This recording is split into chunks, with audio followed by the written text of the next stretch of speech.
Olá pessoal, bem-vindos a uma nova aula.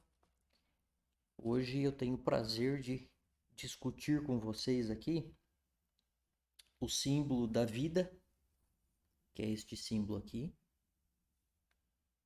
sim, que é o símbolo do masculino e do feminino, que é aqui o útero, tá ok? E aqui vamos dizer, né, o colo do útero, tá? Essa parte. Bom, mas nós vamos chegar lá, tá? É bem interessante. Uma série de imagens aqui para passar para vocês na discussão. Eu espero que dê tempo para a gente discutir pelo menos um bom tanto, uma boa profundidade. Bom, mas é importante começar aqui com uma leitura de uma frase que eu coloquei, que eu arquitetei, que é a seguinte, vamos lá. Dizer que nós somos energia, que nós temos uma corrente espiritual, né? Você vê hoje em dia as correntes espiritualistas modernas, a pessoa fala assim, porque você entender, nós somos uma energia. Tá? Você já percebeu isso? O pessoal fala, nós somos uma energia, você é uma energia. Né?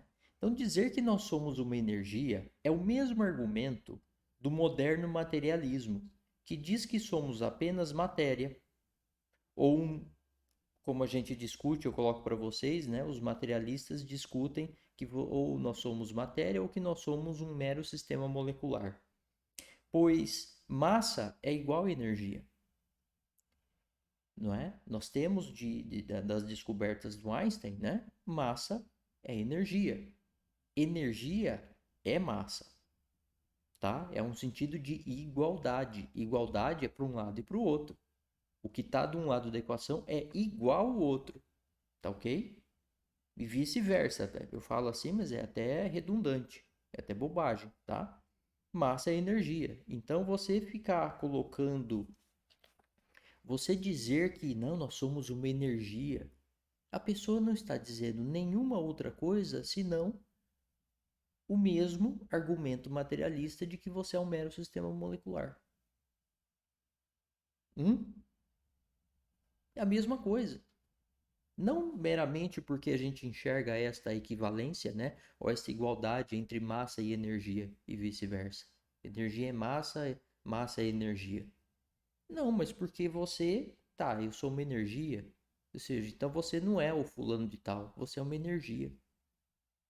É o mesmo, ou seja, o pessoal acha que tá fazendo grande coisa dizer isso e falando de alguma coisa transcendente, e na verdade ele não está falando de transcendência nenhuma. Não, não que não tenha, né? Tem a transcendência, né? Massa, energia, lógico que tem a transcendência. Mas veja, reconhecer a transcendência é compreender que nós somos, cada um de nós, um ser que emerge da matéria, ou sistema molecular, ou da energia. O nosso ser transcende a nossa matéria. Nós somos a matéria que se tornou consciente, que sente, que tem vontade. Hã? Nós somos a energia, se você quiser, que se tornou consciente, que emerge, nós emergimos dessa massa, desse sistema molecular, desta energia com consciência, com vontade. Para pensar, você é uma matéria, olhe materialmente. Eu falo para vocês, a matéria, ela é um guia para nós. E ela mostra muito claramente, com muito mais poder, a transcendência do ser. Porque olhe que você é apenas matéria. Então somos matéria. Ok. Poxa, mas eu sou uma matéria, eu sou consciente. A matéria, a minha matéria tomou consciência.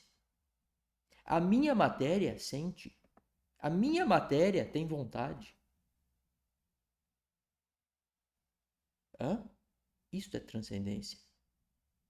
Nós vemos assim o como nós, como ser, transcendemos a nossa matéria, transcendemos a nossa energia, transcendemos o nosso sistema molecular. Este é o verdadeiro reconhecimento da transcendência. Você dizer, nós somos uma energia, você está dizendo que você é igual a uma energia. Mas espera lá, eu sou um ser. Eu não sou uma energia. Eu sou um ser que transcende essa energia, essa matéria, esse sistema molecular. Hã? E não conseguimos responder se nosso ser emerge porque está contido na matéria ou se é porque é algo fora da matéria que usa a matéria. Ou seja, veja o tamanho do conceito, a profundidade, a intensidade do conceito ser transcendente. Por isso os egípcios falavam dos deuses, os deuses da morada misteriosa, porque nós não conseguimos concluir se eles estão contidos na matéria, se eles estão fora da matéria. E aí a gente volta ali no princípio dos tempos, aula 1, a aula mais fundamental de todas, não é? E de onde veio tudo isso? O deus Atum, o primeiro de todos, o rei dos deuses, né? Que era o único que esteve naquele momento, ele surgiu do nada. Ele e a matéria do nada. É o tamanho da transcendência, né? Esse é o tamanho da transcendência. Né?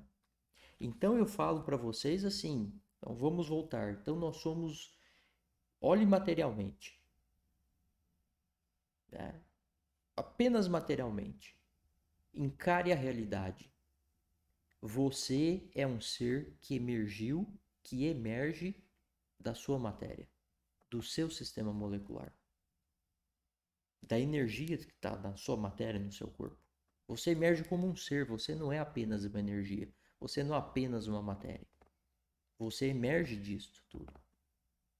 A sua matéria, a sua energia, o seu sistema molecular se torna consciente. Você, com vontade e sente. Sente as coisas, os sentimentos, os instintos, as vontades todas. Olha o nível da transcendência. Qual é a consequência de tudo isso? Então quer dizer que a matéria sente. Quer dizer que a matéria tem o poder de se tornar consciente. Você olha em todo o universo que você enxerga. Do universo como um todo, ele inteiro. Deus. Se a nossa matéria, pequenininha como nós somos aqui, um pedacinho, tem o poder de se tornar consciente, e o restante do universo é o quê? É possível por lógica, e aqui eu estou falando de lógica, lógica clássica aristotélica. Se você seguir pela lógica clássica aristotélica, qual é a conclusão? Ora, se eu tomei consciência, eu sou matéria, não adianta falar célula, pode parar com esse papo de célula, de neurônio. Tá, entendo tudo isso aí. Eu sei, mas é apenas matéria. É um sistema molecular lá dentro. É um sistema físico. São átomos. E os átomos tomaram consciência.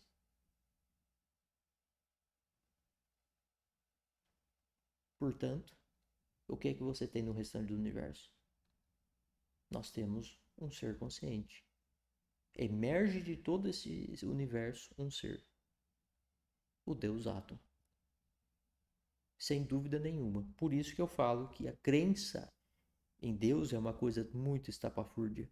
Eu não tenho crença nenhuma em Deus. Eu não creio em Deus. É óbvio que existe um ser.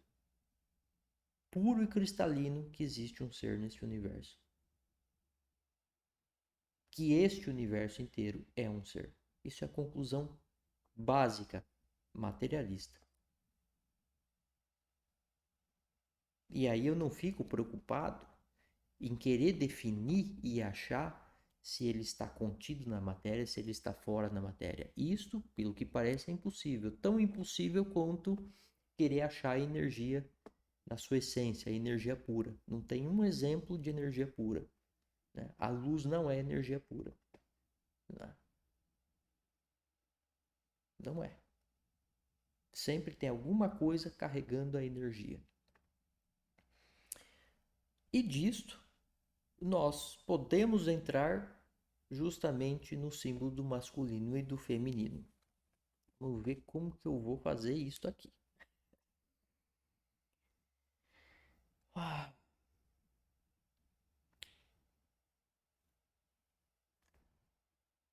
Os egípcios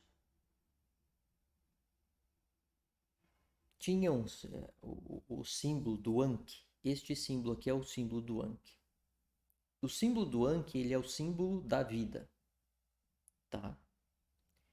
E o pessoal fica muito intrigado com o significado o que significa cada pedaço desse símbolo, né?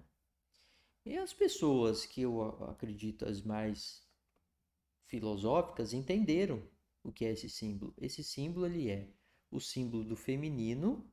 Isso aqui é o útero, tá ok? E isso aqui é o fechamento do útero, né? Porque o útero precisa ficar fechado. É o colo do útero. Eles conheciam, tá? Porque eles faziam mumificação, então eles conheciam a anatomia, tá? Anatomia humana, né? E isso aqui é o fechamento, tá? E este símbolo é justamente o quê? O masculino, ok? Este símbolo do masculino. Vou mostrar para vocês que é exatamente isso aqui que está nesse símbolo. Então vamos lá. Agora vou eu começar a brigar com esse negócio aqui. Vamos ver. Olha só. Eu não consigo, deixa eu colocar para vocês, senão só me faltava que não apareceu. Não tá, tá aparecendo para vocês. Eu tô olhando para a câmera, tá? Olha só. Essa deusa com asas, tá? É a deusa Maat. Você vê que na cabeça dela tem a pena, né? A pena da verdade, né? O nosso coração tem que estar leve como uma pena, tá? E você vê que entre as asas dela tem o símbolo. Eu vou colocar aqui numa outra imagem. Olha só esse símbolo entre as asas, tá vendo? Esse aqui é o nome da pessoa falecida, né? Olha que na base desse símbolo, desse oblongo, tem justamente um fechamento, tá vendo? O fechamento parece uma base. E você vai olhar do lado, ali perto da mão que está aparecendo ali, você percebe o símbolo que tem ali, é uma bolinha vermelha, e na base dele um nó. A base dele não tá para baixo, né? Tá pro lado, acho que pro lado direito ou esquerdo de vocês aí. Tá vendo? É um pedaço do símbolo do Ankh. Este pedaço do símbolo do Ankh é justamente o feminino, tá? Este oblongo todo é o feminino. Tá ok? Então, todo esse oblongo que está aí, ele é o feminino, tá? Ele é realmente a parte do feminino que aparece aqui, né? Deixa eu colocar aqui para vocês. Tá vendo? Não é exatamente, mas você veja que eles não estão preocupados, no caso, em fazer uma coisa exata, tá? Eles estão usando o símbolo, você vê que aquele símbolo que aparece ali, ó, né? Que, que aparece aqui do lado, né? Nessa imagem, você veja que ele aparece ali, o oblongo, né? E o outro símbolo aparece só uma bolinha. Então, assim, se ele não é exatamente redondinho, não é esse o propósito. O que ele está mostrando ali é que nós temos aqui, ó, o feminino é a contenção, o feminino é o vaso, tá ok? O feminino é o vaso, tá ok? O masculino é o quê? Como o pênis, né? O masculino é justamente, né, um movimento, né? Um movimento de ejeção, né? Como a ejaculação, por exemplo, tá?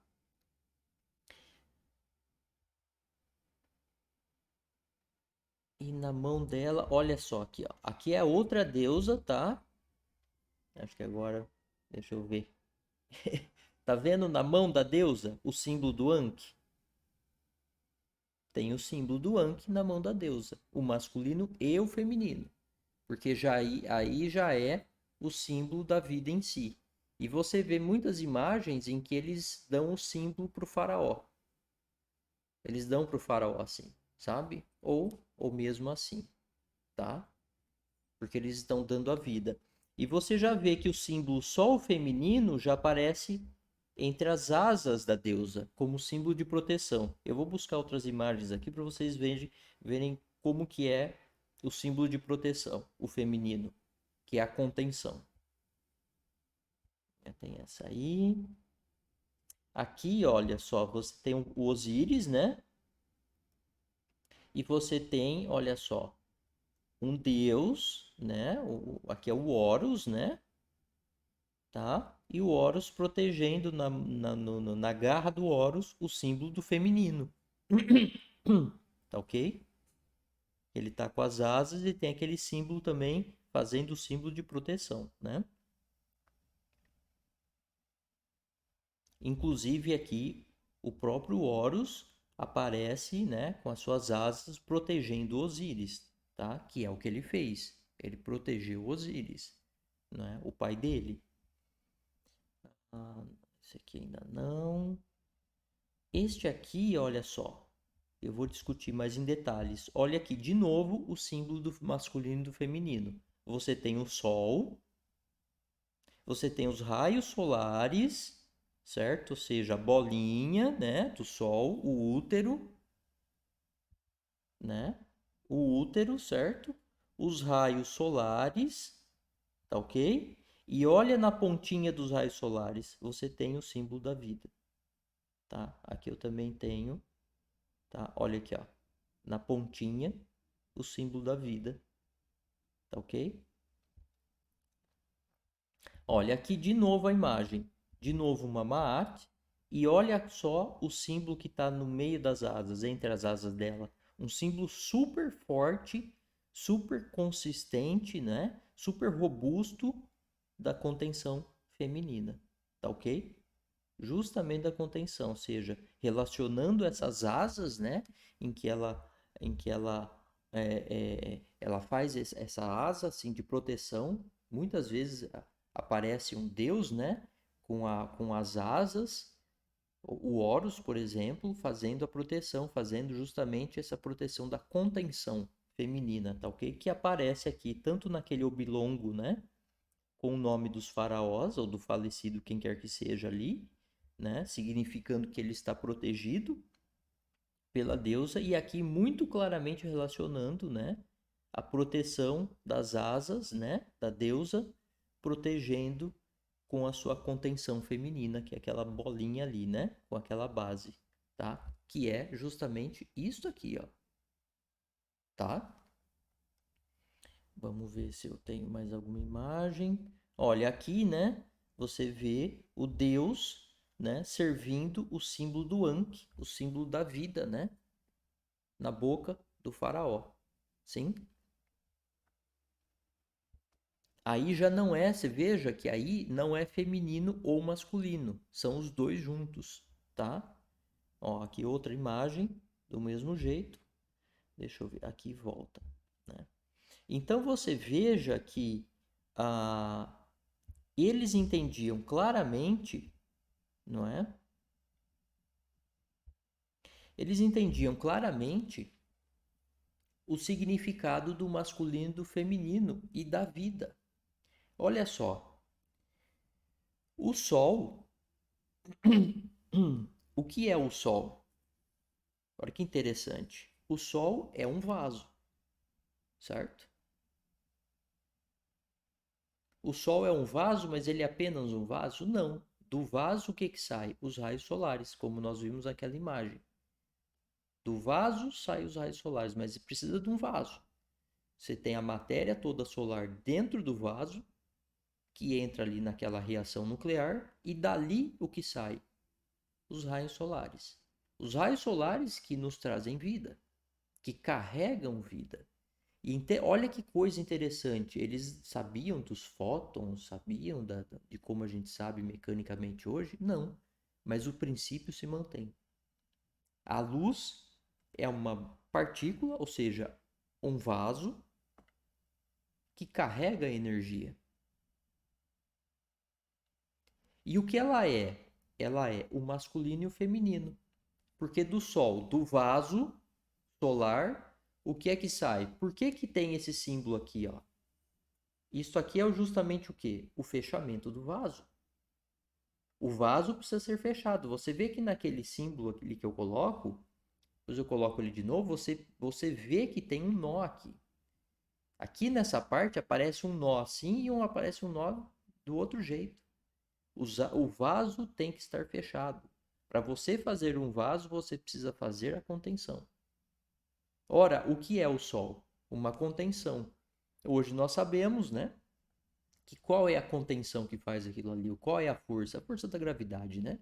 Não tem só a força da gravidade, mas acho que a principal é a da gravidade, que faz a contenção daquela matéria. Entra em reação nuclear e expele a radiação, assim como nós já vimos na imagem. Sim? Mas a vida em si, você veja o que? Existe vida na Terra sem os raios solares? Ou seja, os raios solares são apenas o masculino? Não. Os raios solares são as partículas carregando energia. Ele tem o movimento masculino, né? O masculino é muito mais o movimento do que qualquer outra coisa, não é? Não é à toa que o caos, que se você olhar é o Deus Sete, né? O caos, ele é muito mais relacionado com o quê? Com o movimento, com a energia, não é? A contenção não tem energia. Desculpa, a contenção não tem movimento. É uma energia contida. Sim? A hora que você expele o que está lá dentro, ele tem que. O expelir é um movimento.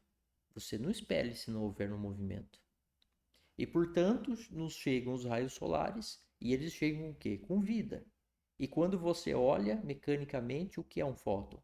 Um fóton, ele tem os dois. Ele tem, é uma partícula em movimento, carregando energia. Eles sabiam, os egípcios, disso, que o fóton é isso e tal? Pelo que nós sabemos, não. Tá? Pelo que nós sabemos, eles não sabiam nesse sentido.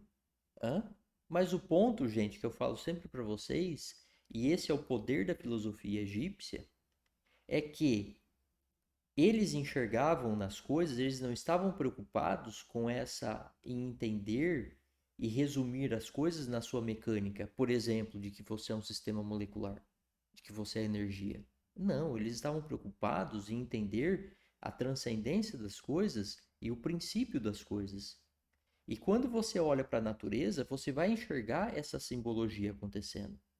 Então eles olhavam para o céu, eles olhavam para tudo, falando assim: o que é que Deus está dizendo quando ele manifesta os elementos da realidade? Eles estavam buscando os princípios da natureza. Eles estavam buscando ler os hieroglifos da realidade, que é o que nós estamos fazendo aqui.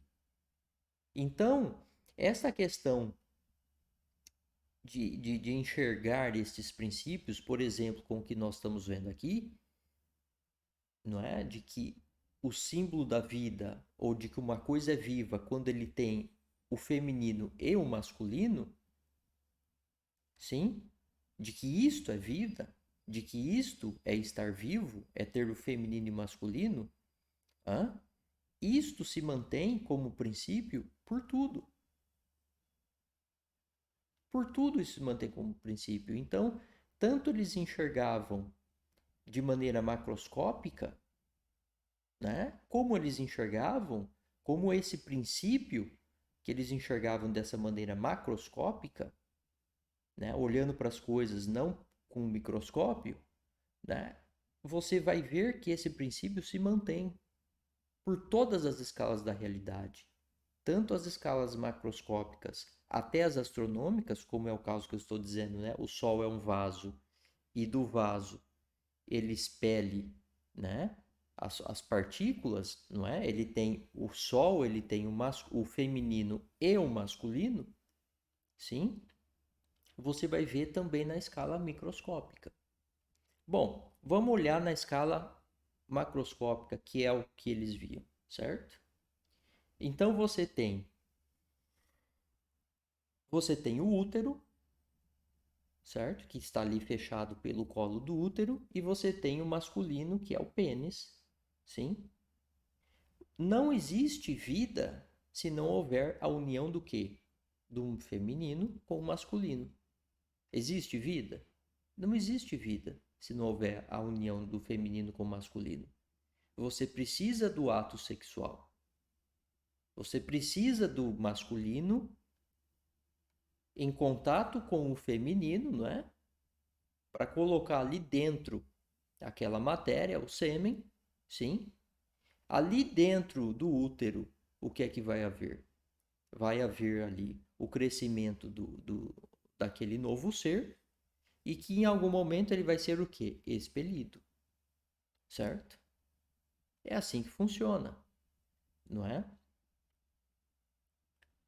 Se você olha o Sol, por exemplo, o Sol, que hoje nós sabemos, né? Inicialmente ele não existia, não é?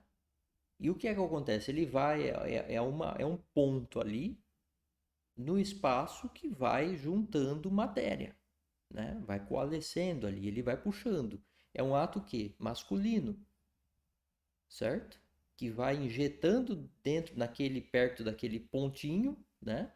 Naquele centro de massa, aquele centro de massa vai puxando, sim, a matéria. A matéria vai vindo com velocidade. Ela é uma partícula com direção, com velocidade. E vai vindo e vai puxando e vai fazendo a contenção até que ele começa a ter aquela reação nuclear.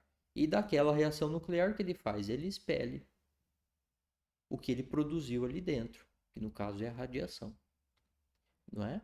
Então você vê por todos os lados. Vamos ver macroscopicamente novamente, né? O que nós temos. Ah, os vasos. Se você olhar o nosso sistema digestivo, ele é um vaso. Nós, como um todo, somos um vaso. Sim, e nós comemos, e veja que eles servem, os deuses, o símbolo da vida, justamente para a boca deles, como alimento. Sim? Então eles comem, né? Ou nós comemos, né? Levamos o alimento para o nosso vaso, sim? E aí nós estamos vivos, não é? E aí nós vamos ter o movimento, sim? E qual é o movimento? É um vaso, que nós somos um vaso em movimento. Nós somos o quê? O feminino, como um vaso inteiro, com o masculino. O nosso próprio sistema digestivo também é assim, né? Nós comemos e o que sai? Nós vamos expelir, né? Ou pelo outro lado, né? Pelo ânus, nós vamos expelir uma matéria, certo? E veja que para nós as fezes não são vida, mas as fezes em si são vida para outros seres, não é? As moscas, vermes, né? Eles comem, né? Tem outros seres que comem. Também é vida para eles. Ou seja, se mantém, não é? Ou seja, essa constatação se mantém. Sim? O que mais? Você veja o nosso pulmão. O nosso pulmão também é um vaso, né? A gente puxa o ar e a gente solta. A gente puxa e solta. Se você não tivesse movimento, você vai o quê? Você vai morrer. Nós precisamos desse movimento, certo? Então você veja que, olha que interessante, existe, se você tiver somente um vaso sem o masculino, você não tem vida. Se você não respirar, seu pulmão é o vaso. E ele respira, ele respira, ele respira, ele respira, certo? Se você não respirar, o que você tá? Você tá morto. Ou seja, a vida não existe sem o feminino e o masculino em todos os sentidos, tá? Olha que leitura impressionante. Sim? O nosso sistema digestivo também. Tá? Se você não comer, o que vai acontecer? Você vai morrer. Sim? Então, assim, é realmente muito interessante, né? Essa questão. do masculino e o feminino. Então, você veja que esta visão, né, às vezes que a gente vê das pessoas querendo ser 100%, eu sou homem, eu sou o machão, ho, ho, ho, né? E a mulher é o feminino, e porque ela é o femininozinho, e que tem que ser só o feminino, ela é uma visão estapafúrdia das coisas, não é?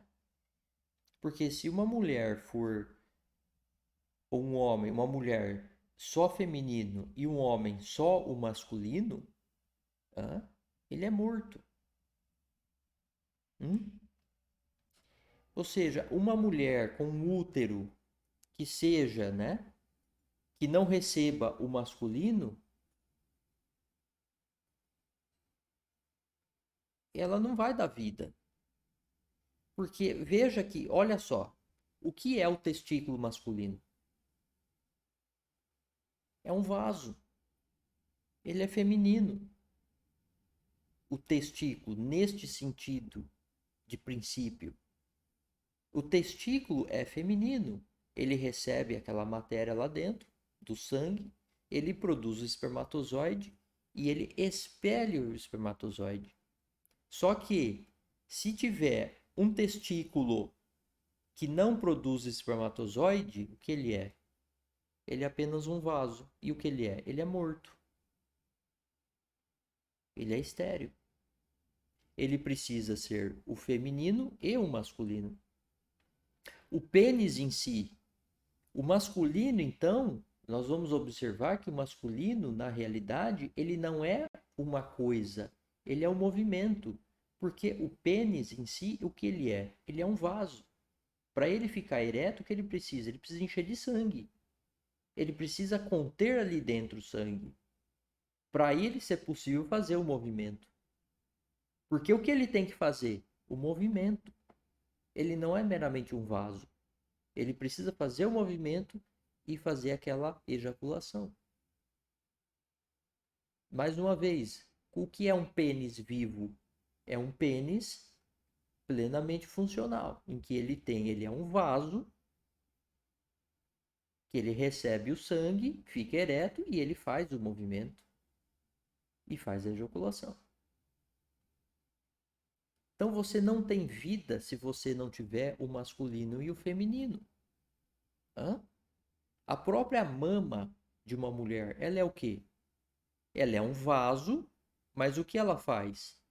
O que ela precisa fazer? Ela precisa ejacular aquele leite, né? Ela precisa fazer aquele movimento masculino de ejetar aquele leite. Sim? Estou olhando macroscopicamente. O óvulo. Você tem um óvulo que está lá na mulher. E o que é o espermatozoide? Não é meramente o espermatozoide. O espermatozoide tem que fazer o quê? Ele tem que entrar no óvulo. E aí você vai ter uma nova vida. Sim? Aí você vai ter o masculino e o feminino. Você vai ter a vida. Olha que incrível. Hum?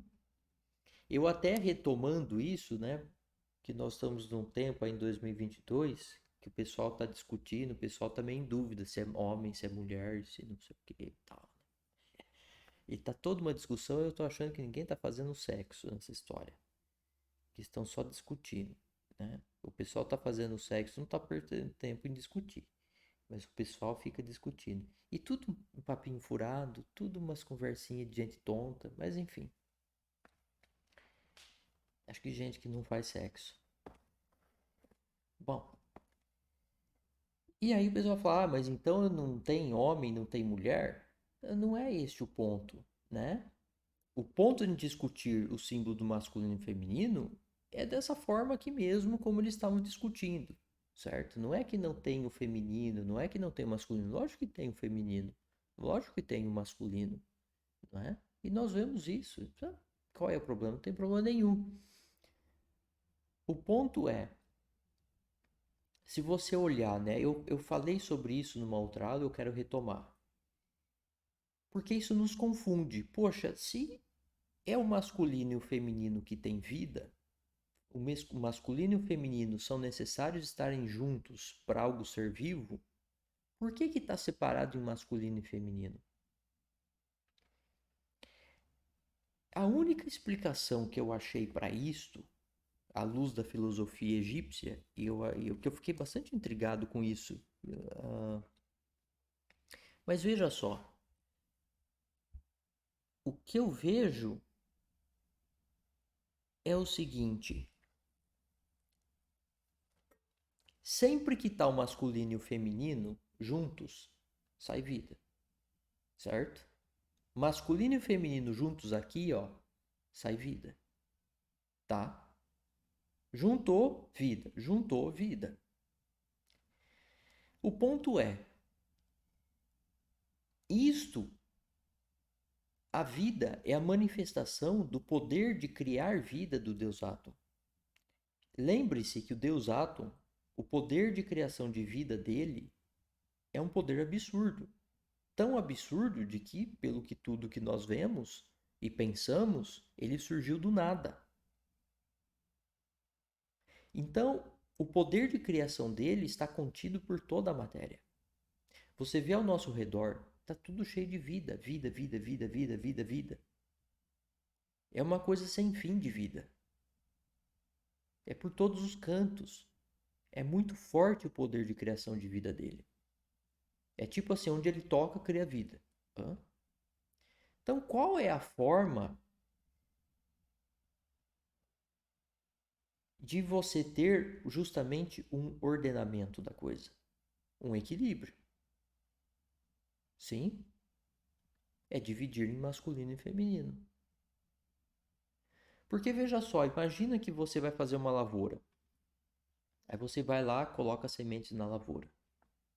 Aí depois você vai no dia seguinte, joga mais semente. Aí você vai no dia seguinte, joga mais semente. Sim? O que vai acontecer? Vai acontecer uma confusão, né? No fim das contas, você não vai ter vida ali. Vai virar uma bagunça, né? Não dá para ser assim. Eu vejo isto como uma questão de ordenamento, não é? Essa separação em feminino e masculino. Porque imagina que a gente tivesse no nosso próprio corpo o masculino e o feminino, do ponto de vista de órgãos de criação, né? Os órgãos sexuais. Você estaria a todo momento criando, e mais um filho, mais um filho, mais um filho, mais um filho, mais um filho. Imagina, a mulher não tem aquele período, né, de ovulação. Imagina que todo mês a gente tivesse a ovulação e o espermatozoide ali. O que ia acontecer? Não ia ter fim. Então você veja que a separação entre o masculino e o feminino, né, ele é uma separação bastante interessante do ponto de vista de ordenação, né? É bastante intrigante isso, né? Mas segue inclusive o princípio de que as coisas estão separadas, né? As coisas estão separadas, as coisas não separadas, estão divididas, né? Então, uma forma interessante é fazer também essa divisão. Eu acho que é uma coisa para pensar muito mais. Eu acho que esse símbolo aqui, ele é de uma transcendência muito profunda para nós, né?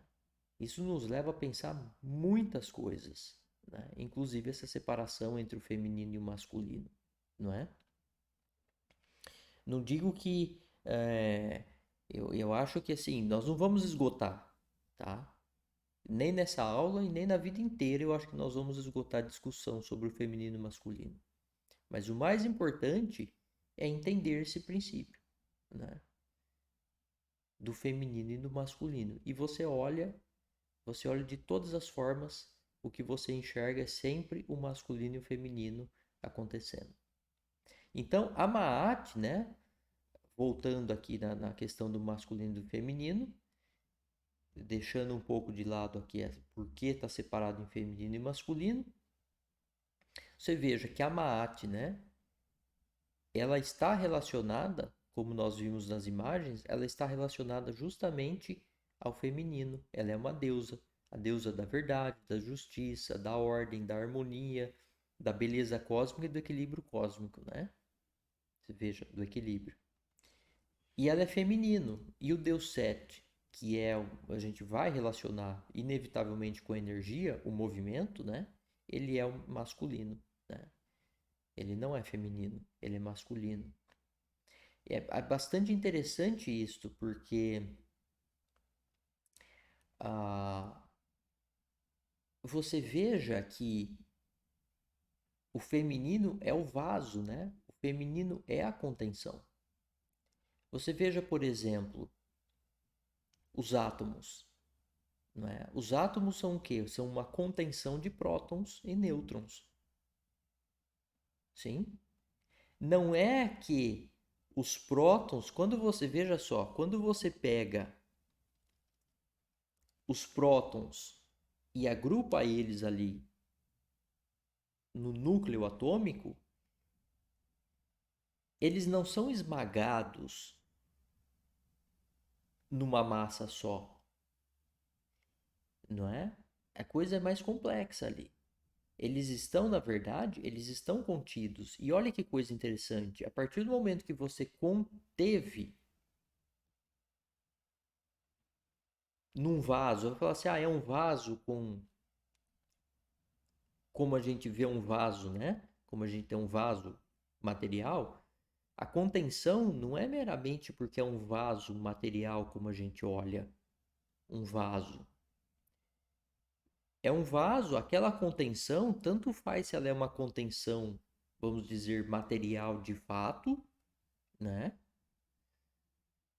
Ou se ela é uma contenção por conta de uma força gravitacional, uma força nuclear forte, tá? Que é o que tem ali contendo os prótons e os nêutrons. Mas é uma contenção, aquilo ali é um vaso. E o interessante é que a partir do momento que você conteve aqueles prótons e nêutrons, aquilo já não se comporta mais como prótons e nêutrons. Você criou um átomo.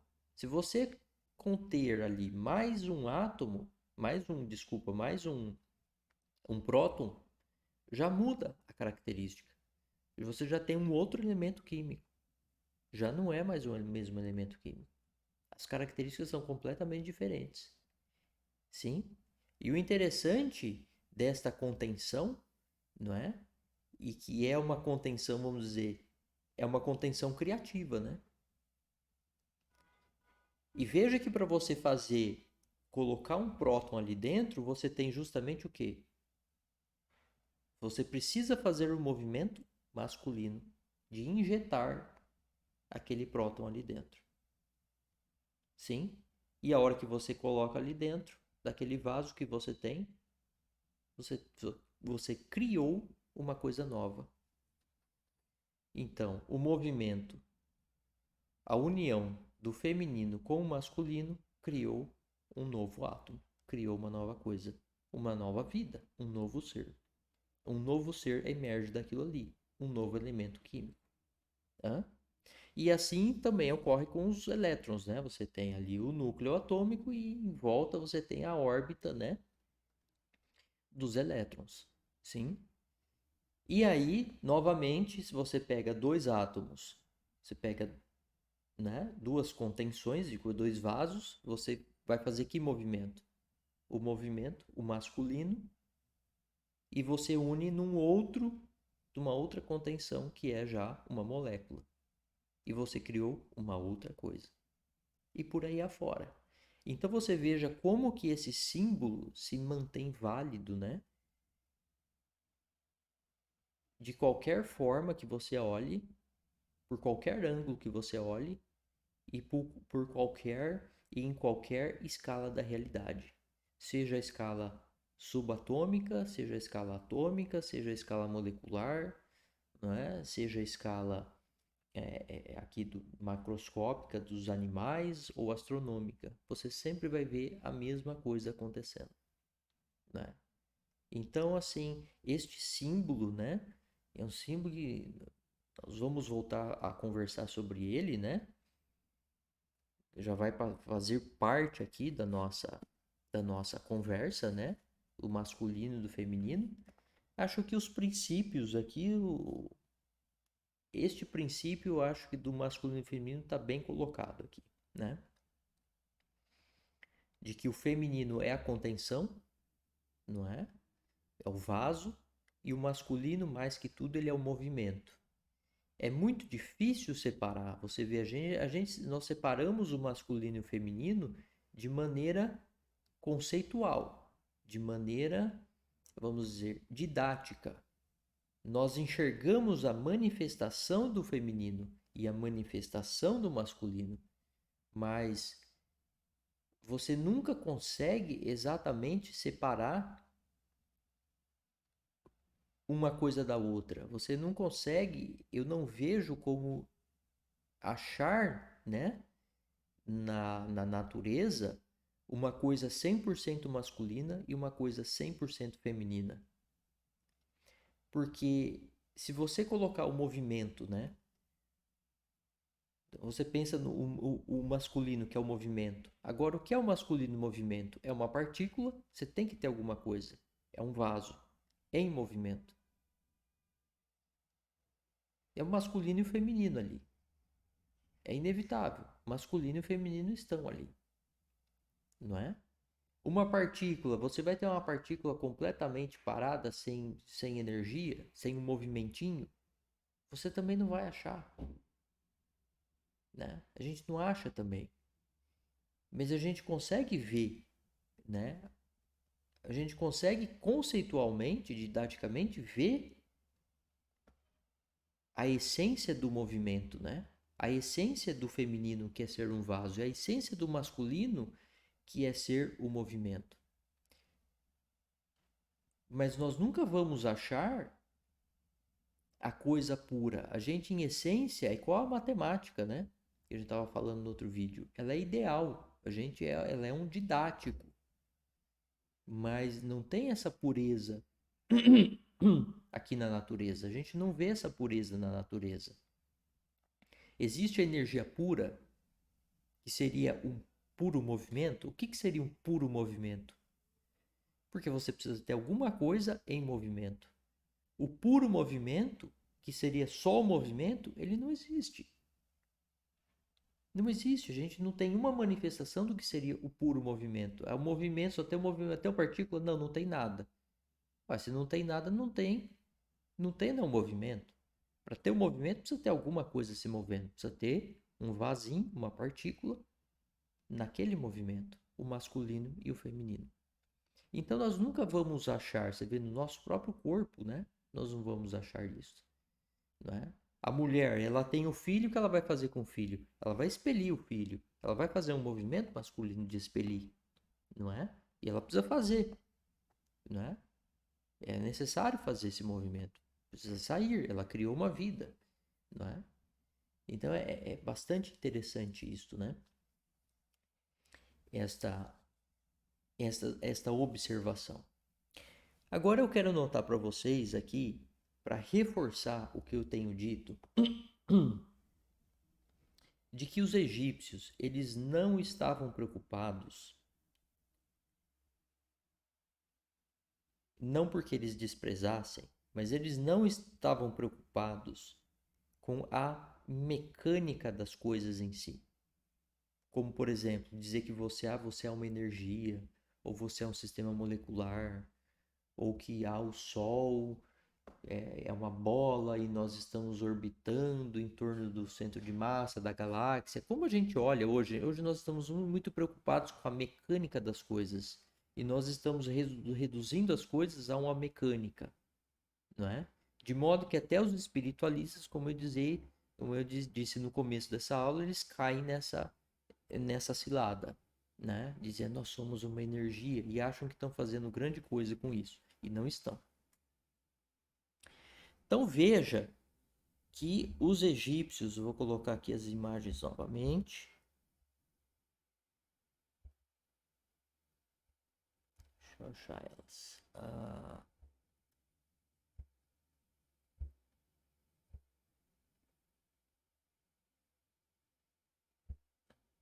Deixa eu ver aqui.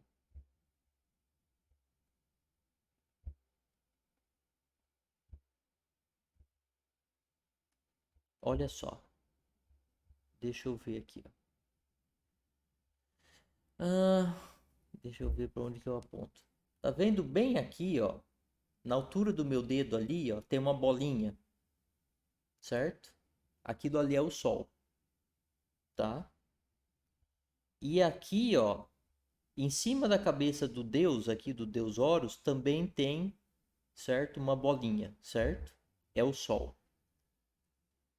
O Sol lá, ele é chamado de várias formas. Quando a gente volta aqui no Akhenaton, o Akhenaten, né? Aqui, ó, tá vendo? O Akhenaten. Olha o Sol lá. O Sol é chamado por eles ali, tinham chamado culto solar, né? O culto solar era o Aten, né? O Aten significa o disco solar, tá?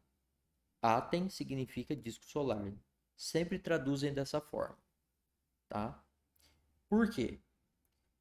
Porque nós vemos o Sol como um disco, né? Nós não vai olhar o Sol diretamente, mas se você usar aí um filtro, né, certo ali que te protege do ultravioleta, se você olhar, você vai ver daqui da Terra como um disco. Se você olhar a lua cheia, você vai ver como um disco. Nós não vemos o Sol e a Lua como se a gente tivesse com uma laranja na mão e vendo, olha, ela é uma bola. Não dá, nós não temos esse ponto de vista. Mas olha só, eles, por todas as imagens aqui, o que você vê é que eles sabiam que o Sol era uma bola. Olha para essa imagem que está aí na tua tela. Dá para você dizer que o Sol, que eles tinham a ideia que o Sol era plano? Não dá. Olha bem para a imagem. Não é exatamente um disco solar. E olha como que os raios solares saem para todos os lados. Então é nítido que eles enxergavam que o Sol era uma bola, tá? Então eles falavam assim do Sol, né? Eles chamavam de um disco solar. Por quê? Porque forma um disco no céu. Qual é o problema? Nenhum.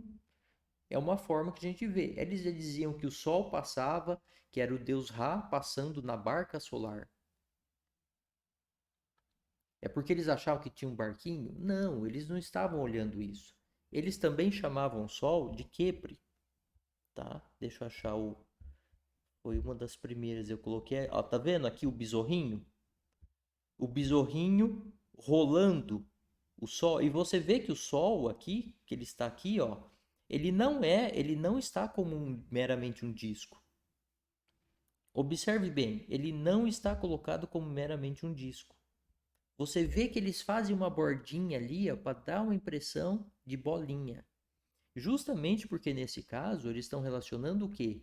Eles falavam o Sol nasce como o Kepri, né? É o besorrinho, o rola-bosta, que ele passa e rola o Sol por todo o céu, como uma bola rolando.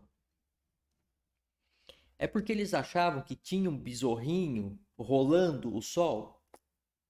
Ou porque tinha uma barca carregando o Sol, gente? Não. Os egípcios não estavam preocupados com esses aspectos, eles não olhavam esses aspectos como os mais importantes, os aspectos mecânicos. Eles estavam preocupados em enxergar a simbologia das coisas, eles estavam preocupados em enxergar o que Deus está falando através das coisas que ele materializa. Eles estavam preocupados em ler os hieroglifos da realidade. Não à toa, eles têm todos os hieroglifos que são o quê? Eles fazem uma escrita, que é a chamada escrita dos deuses, a linguagem dos deuses, que são os elementos da natureza. Eles não estão ignorando a mecânica. Então, assim, eles teriam problema em enxergar toda essa mecânica, a mecânica que nós vemos nas coisas? Nenhum.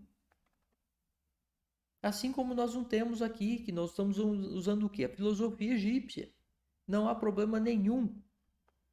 Por quê? Não adianta você falar que eu sou um sistema molecular. Você pode vir com o que você quiser. Eu vou falar, bom, pode falar o que você quiser. Eu sei que eu emergi desta matéria como um ser consciente. A minha matéria se tornou consciente. E você não vai eliminar isso com matemática, falando, não, mas que tem uma matemática, que tem isso, que tem aquilo, não interessa. E você é um sistema molecular, não importa. Eu emergi consciente, a minha matéria se tornou consciente. Você não vai eliminar isso com matemática, com mecânica, com o que você quiser.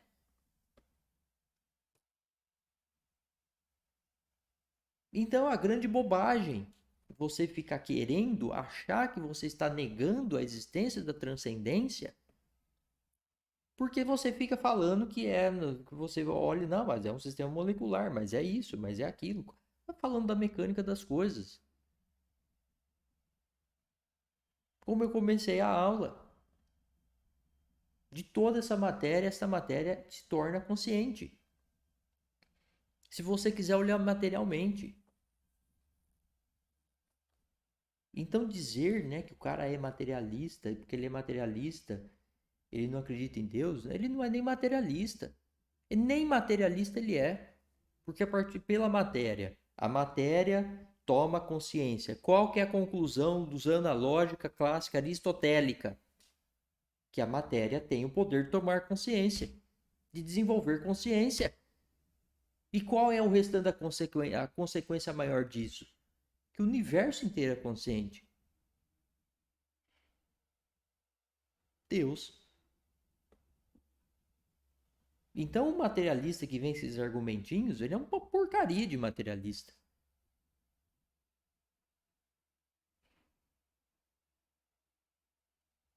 Não tem materialismo nenhum ali, não tem lógica o que ele está fazendo. Hã? E aí eu vejo umas besteiras que o pessoal fala, né? Do tempo moderno e fala que os egípcios eram primitivos, né? Eu falo, pelo amor de Deus, olha, eu tô começando a achar que tem gente burra mesmo, viu? Porque não é possível. Não tem um pingo de lógica nisso. Imagine quando descobrirem que tem vida inteligente em outro planeta. E isso vai ser um choque para a sociedade moderna. Os evoluídos da sociedade moderna. Evoluídos, um choque. Um egípcio olhar isso. Ah, uma grande novidade. Tem vida em tudo, meu filho. O universo inteiro. Quer vida inteligente? O universo inteiro é uma vida inteligente. Deus. Puta, é brincadeira, viu? Essa é a sociedade moderna que se acha a evoluída. A sociedade evoluída. Bom, aí eu não tirei a imagem aqui, ó. Deixa o quebrei. Deixa eu ver o que mais que tem aqui. Taratatatatã. O quebrinho. Aqui, ó. A bolinha aqui, ó. A bolinha aí, ó. Né? Ó, ó. Ó um fóton aqui, ó. O Anki. O Anki, ele é um fóton. Olha que bonitinho. Agora eu não vou puxar o saco do Akhenaton não, tá? O Akhenaton foi chamado de aquele criminoso depois que ele saiu de cena, esse filho de uma puta. E vou explicar um dia porque que ele foi chamado por todo o restante da história do Egito de aquele criminoso, e era mesmo, e foi mesmo, tá? Esse culto ao Aten dele aqui não é uma novidade dele, tá? O culto ao atenismo, alguns chamam, né? O Aten é o disco solar. Esse culto ele era antigo, tá? Ele já existia no Egito desde da velha dinastia, desde as primeiras dinastias tinha. Então não tem nenhuma, não é o culto ao Aten não é uma inovação do Akhenaton, tá? O culto ao Aten, o que é ali uma a revolução, né, que ele fez é colocar o Aten como o único Deus, né? E que já é um estilo moderno, tá? Porque o áten, ele não tem uma forma, ele é o disco solar, tá? Então ele já passa a ficar praticamente um Deus desfigurado e despersonalizado. Então é uma coisa bastante semelhante com essa ideia moderna, né, de que o Sol é um Sol, de que é uma coisa, tá? Então, isso não era o ateísmo em si, o culto ao disco solar. O disco solar não era visto assim como uma coisa, tá? Mas então ele faz essa revolução aí, mequetrefe dele, né? Botaram um fim naquilo ali, né? Não ao culto ao Aten. O culto ao Aten tinha desde o princípio e continuou tendo, mas não dessa forma que ele colocou, dessa forma despersonificada e praticamente sem imagem, né? Sem despersonalizada. Foi isso que ele fez, tá? E no sentido de proibir todo o restante. Então ele diz que só tem ele, né? E isso ele põe abaixo, então, o Akhenaton, ele põe abaixo toda a filosofia egípcia. E ele foi chamado de aquele criminoso, entre muitas coisas, né? Mas filosoficamente. Porque quando você vai, toda a tentativa de ir para uma hegemonia, nós já vimos isso. Hegemonia é caos. Hegemonia é ir para o caos. Toda vez que você vai contra a diversidade, essa diversidade que você vê no mundo aí, olha a diversidade. Não somente a humana. Olha por toda a natureza. Toda vez que você vai contra a diversidade, você está indo para o caos. Sim? Ordem está intrinsecamente ligada com a diversidade. Se você não tem diversidade, você não tem o que ordenar. Se você tem uma coisa só, você vai ordenar o quê? Você não vai ordenar nada, não é? Então Deus, o universo todo, ele se divide em todo esse universo, em todas essas diferentes coisas, em toda essa diversidade, não é? E para manter essa diversidade tem a ordem. E é a própria criação da diversidade também já está intrinsecamente ligada à ordem. A hora que você começa a justapor as coisas no espaço, você já está ordenando elas, não é? Então a filosofia do caos, da ordem e da diversidade é uma filosofia assim, para falar muito mais até, tá? Mas você pense, né? Pode observar, né? Como é que é no universo. Então, diversidade, você precisa de diversidade para ter um ordenamento. Se você tiver uma coisa só, você não tem como ordenar, né? E uma coisa só pressupõe que nem você exista. Se existe uma coisa só no universo, essa coisa, você também está lá esmagado nessa coisa só. Você também não existe. Não tem forma, não tem cor, não tem cheiro, não tem nada, não tem diversidade nenhuma, coisa só.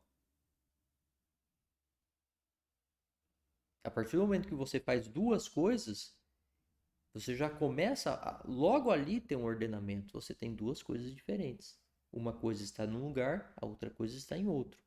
Ali você já tem uma ordem. E quanto mais diversidade você faz, mais ordens você vai tendo. Sim? E aí você tem que trabalhar para ordenar essa diversidade, para harmonizar esta diversidade. Por isso que a deusa Maat, não é? Ela é a deusa da ordem, da justiça, da verdade, não é? Da harmonia, tá? Da beleza cósmica e do equilíbrio cósmico. Você equilibra as coisas. Mas para equilibrar as coisas, você precisa pelo menos duas. E quanto mais coisas você tem, mais diversidade, não é? Muitas diferentes ordens e formas de harmonia você está conseguindo produzir. Você vai conseguir produzir. Sim? Então, o objetivo não é destruir a diversidade. Se você vai pelo caminho de homogeneizar as coisas, Se você acha que você está ordenando porque você está, ou seja, que ordenar é ir contra a diversidade, você inadvertidamente está indo em direção ao caos, não em direção à ordem. Então as pessoas têm que entender que ordem é no sentido de harmonia, é no sentido de equilíbrio. Não é misturar as coisas, não é destruir a diversidade. Não, é harmonizar. É muito difícil isso. É muito difícil isso. É realmente muito difícil fazer isso. Só que é o que funciona. Se as pessoas caem na simplificação de achar que a diversidade é muito difícil conviver com a diversidade, é verdade, é muito difícil. É realmente muito difícil. Mas se as pessoas caem nessa falácia, né, nessa simplificação de achar que o negócio é destruir a diversidade para ordenar as coisas, porque nós estamos às vezes numa situação, não é, complicada de vida em sociedade, você vai para o caos. Não se preocupe, né? Não acho que vai ser outra coisa. Você vai para o caos. Né? As pessoas deveriam estar conscientes disso, tá? Então, o trabalho de harmonizar, por exemplo, a sociedade é muito difícil? É, mas ele funciona. E o Egito está lá de prova. Né? O Egito foi mais de 3.000 anos de civilização em que a preocupação deles nunca foi hegemonia. A preocupação foi harmonização. E é muito difícil. É muito difícil. Mas é o que funciona. É o que faz uma sociedade, uma civilização ser próspera e durar. É por isso que o Egito durou. Mas você vê que teve tentativas de ir contra isso. O Akhenaton foi uma. Né? O Akhenaton foi uma. Mas os egípcios, que sabiam da besteira que ele estava fazendo, do crime, e chamaram mais que isso, chamaram aquele criminoso. Sabiam que era um crime que ele estava fazendo. Sabiam o perigo do que ele estava fazendo. Não é? Que ele estava querendo construir uma hegemonia e que isso ia dar errado. Tá? E eles lutaram contra. Não é? E depois que o Akhenaton sai de cena, eles restabelecem de maneira mais ou menos rápida, né? Eles restabelecem ali. Vem, se eu não me engano, depois dele vem o Tutankhamon, ou o Ai, o faraó Ai. Agora eu fico um pouco confuso, porque era para vir o Ai, acho que veio o Tutankhamon, uma coisa assim, né? Era para vir um, mas acabou vindo o outro. Tinha uma sucessão planejada, mas ela não foi do jeito certinho que estava planejado. Enfim, vem ou o Tutankhamon ou o Ai, e vem os dois, né? Não me lembro agora qual foi o primeiro. Depois eles saem e termina a 18ª dinastia. E vem o Horemheb. O Horemheb vem e vem com muita força de restabelecer, né, a diversidade egípcia, né, e por um fim nessa maluquice do Akhenaton, não é? E ele cita muito, né, a 18ª dinastia, né, como muito corrupta. Então, ali já no tempo do Akhenaton, a coisa estava bem no fim de dinastia mesmo. Né? Cita corrupção, cita um monte de problema, né? Bom, acho que por hoje é isso aí. Acho que está bem explicado. Temos aí mais um conhecimento para tratar, né? Para trabalhar nas próximas aulas, tá ok? Ah, bom, é isso aí. Akhenaton, uma hora eu entro com mais profundidade. É um, é um problema, né, Akhenaton. É um assunto sério, Akhenaton, tá? Mas eu vou deixar mais para frente, tá ok? Bom, eu vou então fazer o encerramento da aula com a oração que eu faço, né? Então, o Deus de Erut, os filhos de Deus, o Deus de Erut e o Deus Pitá, vieram. O Deus de Erut, as palavras, sabedoria e conhecimento, a língua de Deus. E o Deus Ptah, as mãos de Deus vieram e se manifestaram. Agora eles fecham este templo e trancam ele. Nenhum mal tem o poder de adentrá-lo.